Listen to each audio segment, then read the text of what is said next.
आप देख रहे हैं साबिर शेख के साथ ऑन रिकॉर्ड मीरा भाईंदर। वसई विरार और मीरा भाईंदर दोनों शहरों को जोड़कर जो नया आयुक्तालय बनाया जा रहा है, जिसकी घोषणा अधिकृत रूप से सरकार ने कर दी है। और अब आयुक्त तो जो हो गए हमारे सदानंद दाते, जो आला अफसर है पुलिस खाते के, पुलिस डिपार्टमेंट के, उनकी भी यहाँ पर नियुक्ति हो गई है। लेकिन इसी मुद्दे को अब हमारे शहर के नेता की श्रेय लेने की कोशिश कर रहे हैं। हमने कल बात की थी पूर्व विधायक नरेंद्र मेहता से, तो उन्होंने हमें बताया था कि उन्होंने काफ़ी जद्दोजहद की है और उनका जो 2015 का एजेंडा था उसमें भी उन्होंने इस बात का जिक्र किया था कि यहाँ पर आयुक्तालय होना चाहिए। इस वक्त हमारे साथ में हैं हमारे शहर की इंडिपेंडेंट एमएलए गीता भरत जैन, जिनका मानना है कि जब वो मीरा भाईंदर शहर की मेयर हुआ करती थी उस वक्त ही उन्होंने आयुक्तालय की मांग की थी और तब से भी वो यहाँ पर आयुक्तालय आए इसके लिए कोशिशें कर रही थी। हम उनसे जानना चाहेंगे कि आयुक्तालय मीरा भाईंदर शहर में आए, उसके लिए उन्होंने क्या कोशिशें की। मैडम बताएं कि किस तरह का आपने अभी तक इस आयुक्तालय को यहाँ पर आने के लिए कोशिशें की। देखिए, जब 2015 में मैं मेयर बनी थी तब मैंने इसके लिए प्रयत्न शुरू कर दिए थे।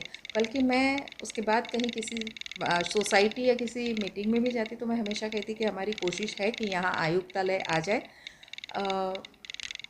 उसके लिए हमने वक्त वक्त पे जब सीएम भी आए या मेरा कहीं एज अ मेयर जाना होता था तो कभी मौका मिलता था तो हम वो बात भी रखते थे, और मेरे यहाँ लेटर लिखा हुआ भी मैं आप देख सकते हैं। अब जब मैं आमदार हो गई हूँ तब मुझे लगता है कि ये मेरी नैतिक जिम्मेदारी और बढ़ गई है कि यहाँ आयुक्तालय आना चाहिए।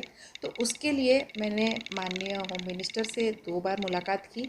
एक बार ये निवेदन भी दे के आई जो आपके सामने है, और तब उन्होंने ये ज़रूर कहा था कि मैडम बहुत जल्द गणपति के बाद आपको शायद कोई खुशखबरी मिल गई। उन्होंने ये नहीं कहा था कि क्या खुशखबरी या किसको अपॉइंट कर रहा है, पर हमारी जब इस विषय में बात चली तब उन्होंने ये एश्योरेंस दिया था।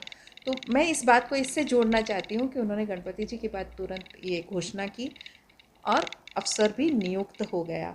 हालांकि हमारा आयुक्तालय डिक्लेयर 2 साल पहले जब पिंपरी चिंचवड़ वगैरह के साथ हो गया था, लेकिन वहाँ शुरू हो गया और हम अभी तक उस प्रोसेस में नहीं आए, इसलिए कहीं ना कहीं मुझे चिंता हो रही थी।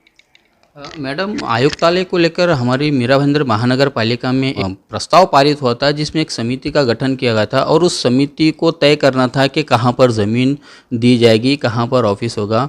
उस समिति के बारे में आप जानते हैं कि किस तरह का वो प्रस्ताव था और उसमें आगे क्या हुआ, कुछ बता पाएंगे आप, क्योंकि आप भी एक नगर सेविका है इस वक्त भी। जी जी, उस दिन वो ठराव पास किया गया था कि बहुत जल्दी, क्योंकि शायद विपक्ष कोई और ज़मीन बता रहे थे या ऐसा कुछ, तो उनके गट नेता और महापौर की एक समिति बनाई थी कि जल्द ही सभी एक साथ मिलजुल के, क्योंकि महासभा में शायद ये पॉसिबल नहीं हो रहा था, इसलिए उन्होंने कहा कि ये समिति तुरंत ही एक गठित हो जिसके महापौर अध्यक्ष हो, और उस समिति ने ये निर्णय लेना था कि हम उनको कौन सी ज़मीन भाड़े तत्व पर दे सकते हैं।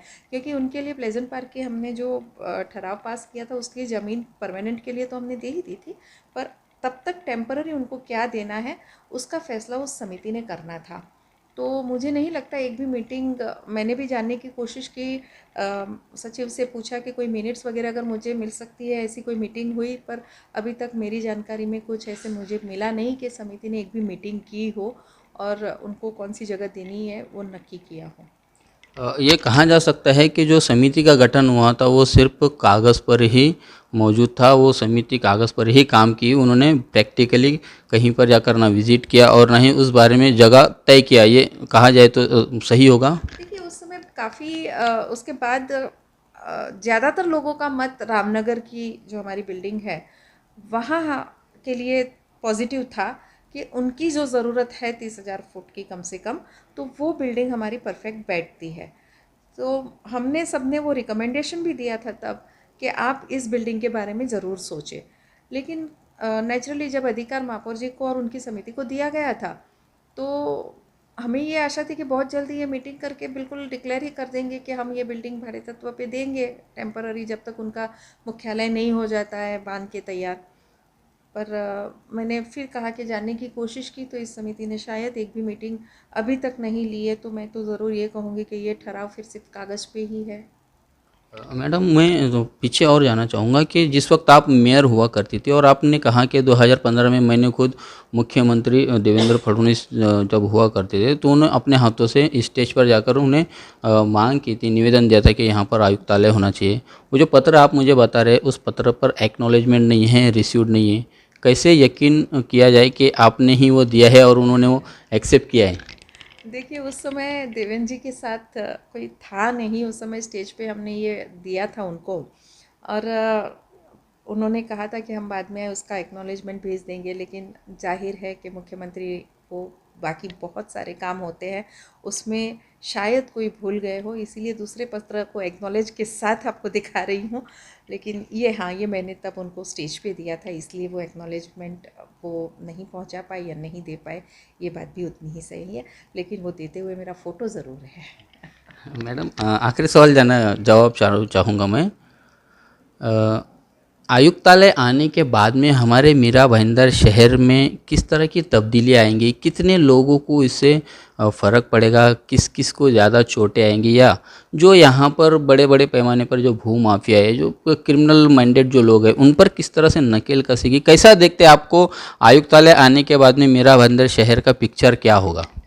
देखिए बहुत सारे डिफरेंस मुझे तो अभी नज़र आ रहे हैं कि यहाँ जो हमारे भूमाफिया कभी भी जाके कोई भी ज़मीन पे कब्ज़ा कर लेते हैं, शायद उन पे नकेल ज़रूर पड़े।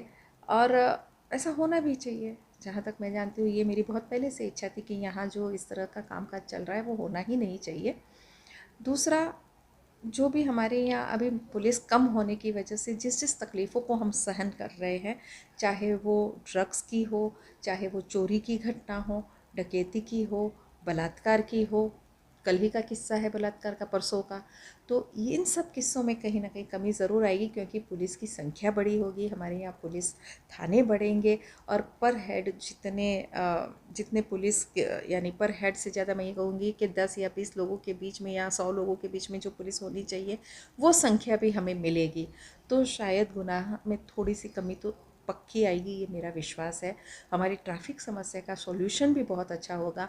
आज आप कहीं भी अभी आप बाहर भी जाएंगे तो कोई भी कहीं भी अपनी बसें खड़ी कर देता है, और उस बसों में इतने गुनाह हो रहे हैं। एक चरस और गांजे का अड्डा भी बस बन गया, ये मैं कहूँ तो कोई ज़्यादा नहीं होगा। तो इन सब चीज़ों में कहीं ना कहीं रोकथाम ज़रूर लगेगी, मुझे पूरा विश्वास है। मैडम इस आखिरी बात से मैं अपने सवाल की जो लाइन है वो ख़त्म करना चाहूँगा। आप महापौर थे और एक्स एमएलए बीजेपी के नरेंद्र मेहता उस वक्त ये एमएलए हुआ करते थे। आपका दोनों का काफ़ी अच्छा ट्यूनिंग था। तो क्या उस दौरान आपने ऐसा कभी महसूस किया कि ये नरेंद्र मेहता जो है ये भी चाहते हैं कि यहाँ पर आयुक्तालय, जैसा उन्होंने कहा कि और हमने भी कहा कि काफ़ी उन्होंने जद्दोजहद की। आपने उस पूरे मामले में नरेंद्र मेहता को कैसे देखा कि वो कैसा आपने फील किया कि ये वाकई में ये आदमी यहाँ पर ये सब चीज़ें लाना चाहता है, ये शहर का एक विज़न उनके नज़रों में था। आपने कैसा फील किया और आप उनसे फिर बाद में अलग हो गए, इस बारे में बताइए आयुक्तालय को लेकर। देखिए बात अलग होने की या ये इसमें कोई नहीं है, लेकिन जब हम साथ में काम कर रहे थे, जुड़े थे, तब वो बहुत अग्रेसिव थे।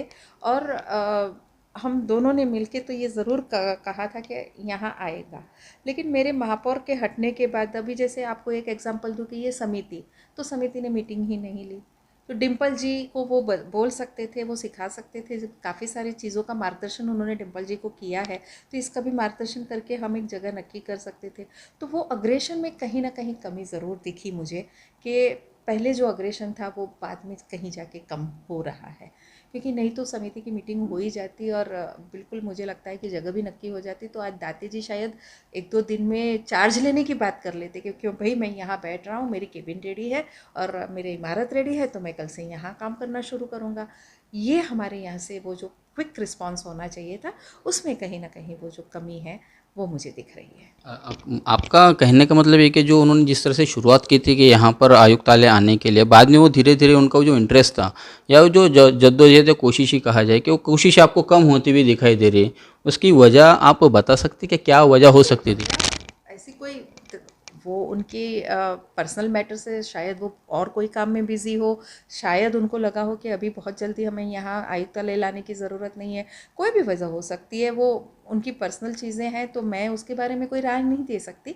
लेकिन ये जो हो रहा है या समिति ने एक भी मीटिंग नहीं ली या ये जो हो रहा है इससे किसी भी बाहर के कोई व्यक्ति होगा तो वो यही कहेगा कि क्यों ये कोशिशें नहीं हुई, क्यों ये समिति की मीटिंग नहीं हुई, क्यों हमारे यहाँ से जगह इतनी नक्की नहीं हुई कि दाते जी को आते ही हम जगह दे सकते थे कि भाई ये आपकी ऑफिस है एंड आज से आप कार्यभार ले सकते हैं।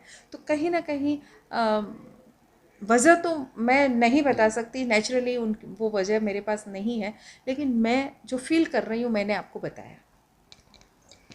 ये है हमारे मीरा भाईंदर शहर के इंडिपेंडेंट एमएलए गीता जैन, जिन्होंने बताया कि पूर्व जो विधायक नरेंद्र मेहता, उन्होंने शुरुआत में काफ़ी इसमें इंटरेस्ट लिया था कि यहाँ पर शहर में आयुक्तालय आए, लेकिन बाद में धीरे धीरे उनका वो इंटरेस्ट, उनकी वो कोशिशें इन्होंने महसूस किया कि वो कम होती हुई दिखाई दे रही है। साथ में ही गीता जैन जो एमएलए, उन्होंने एक सवाल यहाँ पर खड़ा ज़रूर किया है कि महानगर पालिका ने जो समिति बनाई थी, उस समिति की जो चेयरमैन, जो हेड थे, वो शहर के मेयर डिम्पल मेहता थे, और उन्होंने समिति बनने के बाद में किसी प्रकार की इस आयुक्तालय बनने को लेकर कोई पहल नहीं की है, ना किसी प्रकार की कोई शुरुआत की है, ऐसा सवाल भी इन्होंने खड़ा किया है। आप देख रहे हैं साबिर शेख और सागर वाला के साथ ऑन रिकॉर्ड मीरा भाईंदर। धन्यवाद।